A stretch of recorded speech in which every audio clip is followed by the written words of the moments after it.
Bonjour à tous et bienvenue sur notre chaîne Esprit Terre. Une fois n'est pas coutume, j'ai laissé tomber toutes les vidéos que j'étais en train de vous préparer pour vous parler un petit peu d'actualité et d'un sujet qui m'enchante pas trop, de politique. Hier, Monsieur Macron nous a laissé tomber une bombe nucléaire sur toute la communauté des IEFR, c'est-à-dire des familles qui pratiquent l'instruction en famille, donc qui n'envoient pas leurs enfants à l'école, par choix ou par nécessité, en nous annonçant que sous couvert de séparatisme, de terrorisme et d'islamisme et de lutte contre la radicalisation, il comptait rendre obligatoire l'école à partir de 3 ans dès la rentrée scolaire de 2021.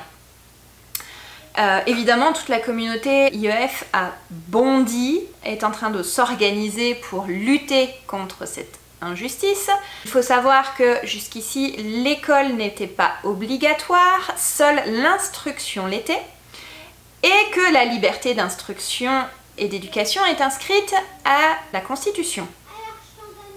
Voilà un petit peu le tableau.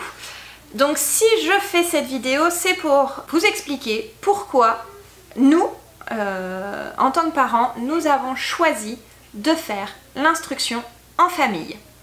Si je fais cette vidéo, c'est aussi parce que depuis hier, mes messageries explosent tellement je reçois de messages de parents inquiets pour leurs enfants et pour l'avenir de leurs enfants. Nous ne sommes pas catholiques, nous ne sommes pas musulmans. Nous ne sommes pas protestants, nous ne sommes pas bouddhistes, bref, nous n'adhérons à aucune religion, nous sommes donc athées. Donc déjà, pour le côté religieux de la chose, Monsieur Macron pourra repasser, du moins en ce qui nous concerne. Je ne me prononcerai pas pour les autres familles. Pourquoi nous avons décidé de faire l'instruction en famille? En premier, ce fut un choix parce que dans les écoles alentours de chez nous, en CP, on apprenait à lire avec la méthode globale ou semi-globale, ce qui ne nous convenait absolument pas. Pour avoir travaillé avec de nombreux enfants inscrits dans des écoles qui utilisaient cette méthode d'apprentissage de lecture, dépasser le CP, arrivé en 6e, ils ne savaient toujours pas lire. Du moins, ils lisaient mais ne comprenaient rien à ce qu'ils lisaient. J'ai pu constater dans l'aide aux devoirs que j'ai fait avec beaucoup d'entre eux. La deuxième raison, c'est parce que nous souhaitions respecter leur rythme, avoir des enfants moins stressés, ne pas entrer en compétition dès le plus jeune âge, puisque dès la maternelle, on note les enfants, on les met en compétition. Même si ce ne sont pas des notes numérotées, ce sont des petits sourires, des petits points de couleur, etc. Donc ça ne nous convenait pas non plus. Nous avons fait ce choix parce que professionnellement, j'étais nounou, donc je n'étais pas carriériste, hein, je n'étais pas une grande avocate, voilà, je n'avais pas un boulot prenant. Mais en étant nounou, je me voyais mal envoyer mes enfants à la crèche ou à l'école et payer pour, pendant que moi, je gardais les enfants des autres. Je trouve ça complètement aberrant. Nous voulions garder nos filles le plus longtemps possible avec nous, sans les couper du monde bien sûr, puisque quand on fait l'instruction en famille, ce n'est pas parce qu'on appelle ça l'école à la maison que l'on reste coincé entre 4 murs, bien évidemment. Il y a des rencontres avec d'autres enfants qui font l'IEF. Il y a des rencontres avec les enfants qui font du sport avec nos enfants, les activités extrascolaires, sportives, artistiques, culturelles. On va au musée, on va dans des fermes pédagogiques. On fait plein de sorties culturelles avec les enfants, on va au parc, on va au zoo pour apprendre, pour découvrir, pour s'ouvrir aux autres, pour s'ouvrir au monde, pour se cultiver. C'est un choix aussi parce que papa a embrassé la carrière de menuisier. Oui, j'appelle ça une carrière, hein, parce que ce n'est pas un mauvais métier que d'avoir un métier manuel. Il a achevé sa formation avec les compagnons du Tour de France et il s'est rendu compte que à travers divers âges, puisque il y a des jeunes comme des moins jeunes, et comme il y a des anciens. On partage, on échange, on s'entraide. Il y a une vie en communauté. Il n'y a pas de compétition puisque chacun avance à son rythme, selon ses propres moyens et selon ses envies. Donc voilà principalement les raisons pour lesquelles on a voulu faire l'instruction en famille. En cherchant comment faire l'instruction en famille, puisqu'au début on ne voulait faire que leur apprendre à lire et après les faire intégrer le CE1, on s'est dit que bon, on n'était pas obligé de continuer. On a rencontré d'autres familles qui pratiquaient l'instruction en famille et on s'est aperçu que c'était la meilleure solution à nos yeux pour nos enfants. Je me suis formée à la pédagogie Montessori parce que je l'ai découverte à ce moment-là, pendant mes recherches, que ça m'a beaucoup plu et qu'elles ont maintenant 7 et 5 ans. Donc elles sont instruites en famille depuis qu'elles ont 3 ans. Et en pratiquant l'IEF, je me suis aperçue que notre grande adhérait totalement à la pédagogie Montessori, mais qu'elle aimait aussi travailler dans des cahiers. Donc on utilise aussi des cahiers, un petit peu des fichiers, un petit peu type éducation nationale, ce qu'on peut trouver à l'école. Mais que notre petite, était plus basée sur les apprentissages autonomes. C'est-à-dire que de la coller devant une leçon, un exercice sur une feuille, ça ne lui convient pas du tout.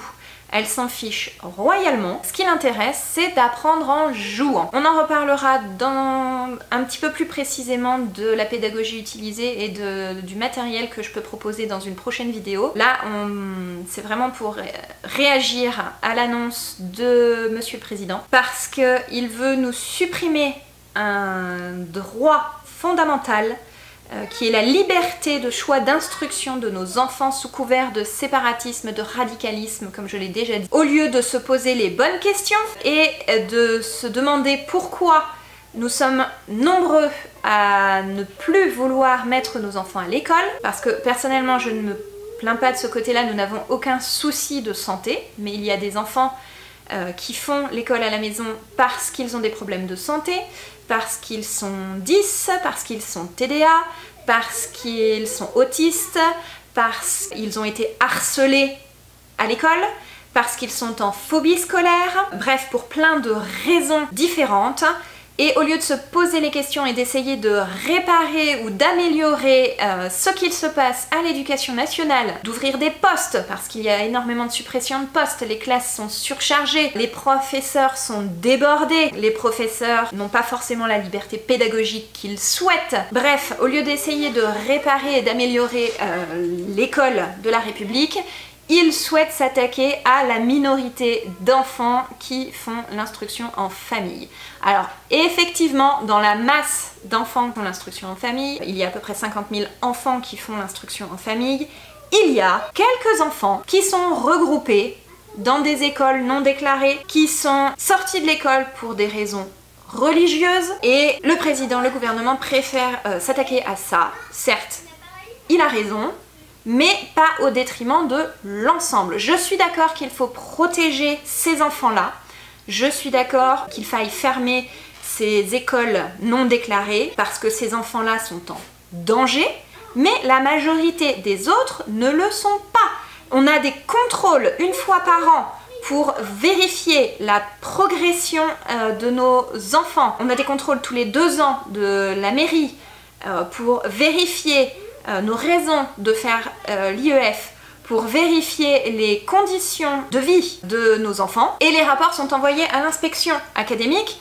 Donc je ne vois aucune raison pour supprimer l'instruction en famille et rendre l'école obligatoire. La question qu'il faut se poser, c'est pourquoi le gouvernement souhaite rendre l'école obligatoire. Certes, il y a des enfants qui n'ont pas accès à l'école. Je pense pas que ce soit la majorité en France. Il y en a dans le monde effectivement qui n'ont pas cette chance, qui n'ont pas d'accès à la culture, et il y a encore énormément de travail à faire et d'entente entre les pays du monde pour pouvoir lutter contre cela, pour pouvoir ouvrir les yeux.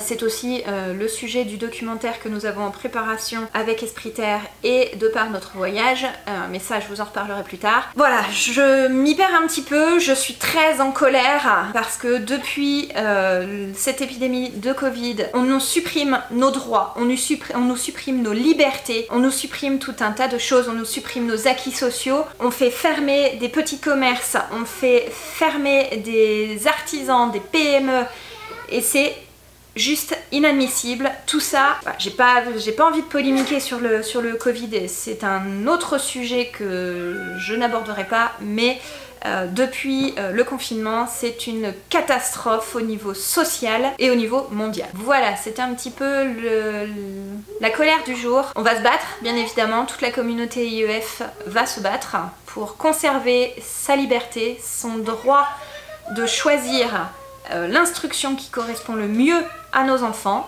parce que nous sommes quand même leurs parents. Ce ne sont pas, comme le dit si bien le gouvernement, des enfants uniquement de la République. Ils sont d'abord à nous et après à la France. J'espère que cette vidéo fera des émules et que beaucoup d'enfants et de parents en IEF témoigneront de ce qu'est leur quotidien pour faire tomber ces barrières et cette incompréhension qu'il y a face à ce sujet, faire tomber aussi les clichés du on est à la maison et on est coincé entre quatre murs. Ce n'est pas vrai. Nos enfants sortent, nos enfants voient du monde, nos enfants rencontrent des gens, nos enfants ont des amis.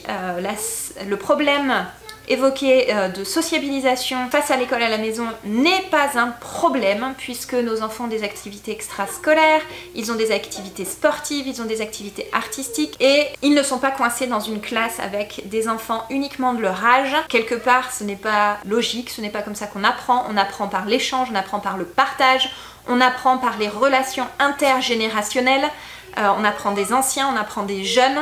On apprend de tout le monde. Nos enfants en IEF côtoient des enfants plus jeunes, des enfants plus vieux, des adolescents, des adultes, des anciens. C'est comme les adultes. Nous, adultes, nos amis ne sont pas uniquement les gens qui travaillent avec nous. Ce ne sont pas uniquement nos collègues. Nous avons des amis d'enfance, nous avons des amis d'activités sportives, nous avons les amis de nos amis, nous avons des collègues, nous avons nos voisins. Les relations sont multiples et les enfants aussi. Je ne vois pas pourquoi un enfant ne devrait avoir que des copains de son âge et pas forcément des plus jeunes ou des plus anciens. Donc je vous propose maintenant de me dire en commentaire si vous pratiquez l'instruction en famille, si vous ne la pratiquez pas, quels sont vos choix et vos raisons, de ne pas hésiter à liker, à partager, à vous abonner. Voilà, je vous propose de vous retrouver dans une prochaine vidéo pour vous montrer un petit peu comment nous on fait l'instruction en famille. Donc je vous dis à très vite dans une prochaine vidéo spéciale instruction en famille. À très vite!